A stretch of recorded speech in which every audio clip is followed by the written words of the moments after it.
Yesterday I did a video about the Department of Justice being caught red-handed bribing states with taxpayer money to implement red flag laws.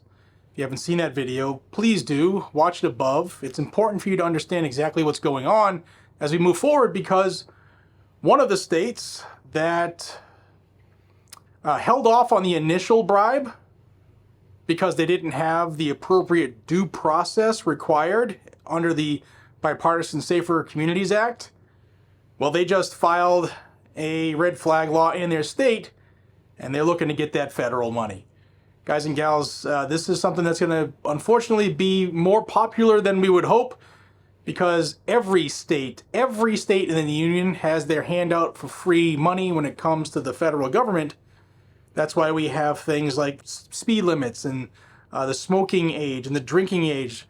Those are all programs from the government where state A, B, or C doesn't get this money unless they implement what we want them to implement.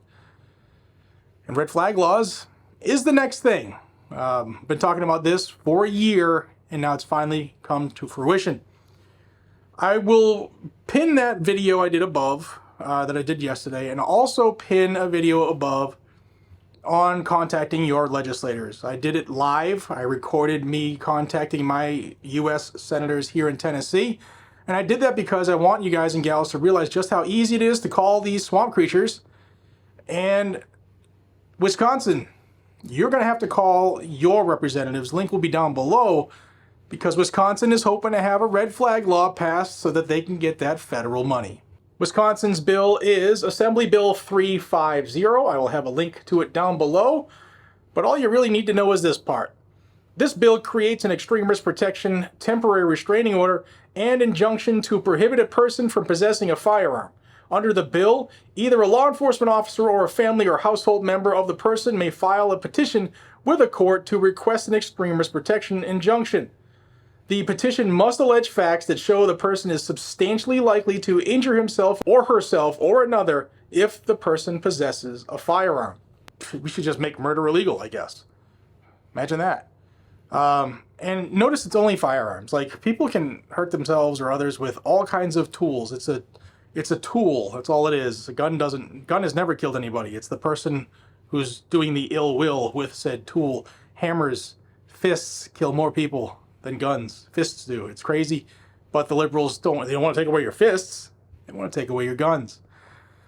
So Wisconsin is the first state, as the DOJ is getting jammed up and caught with their pants down about bribing states to enact red flag laws.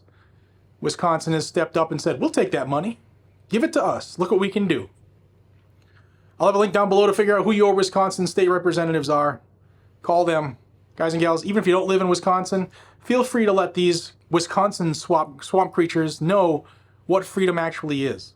We don't lose our constitutionally guaranteed and recognized rights based off of a small threshold of evidence or thoughts, or I'm triggered but, or my boyfriend's leaving me so I'm going to screw him, or my girlfriend's nuts. How can I take away her guns? Oh, here's this tool. Guys, we don't lose a constitutionally guaranteed right, any other right that we have that are recognized by the Constitution. We don't lose any of them unless we are found guilty of a severe felony in court by a judge and a jury of our peers. Yet they want to take away that Second Amendment based off of what somebody says, and they don't even have to prove that it's true. I hope you understand just how dangerous the Second Amendment, or how dangerous the red flag laws are to the Second Amendment. It's the biggest risk we face because it's a total end around of due process. All of these red flag laws have what's called an ex parte hearing. Means the judge gets to hear this in secret. You're not notified. You don't get to represent yourself. You don't get to present any evidence. They just will decide whether or not you lose your Second Amendment rights. Now, Wisconsin's law says, well, the bill, that if it's passed and the judge issues, you'll have 24 hours to turn in your guns if it's a temporary restraining order. And the only time you get them back is if a judge decides you're no longer a threat to yourself or others. Yeah, that won't be abused at all. Guys and gals, I hope you are a big fan of the Second Amendment like I am, and if you want to stay in the know of all the news happening around our Second Amendment right to keep and bear arms, then subscribe to this channel down below. I'll bring you news every single day, multiple times a day, so check back often. And until we see each other again, be safe, stay vigilant, and carry a gun to keep you, your friends, your family, your community safe. That is what it's all about. That's why we have it, and that's exactly why they want to take it. Take care.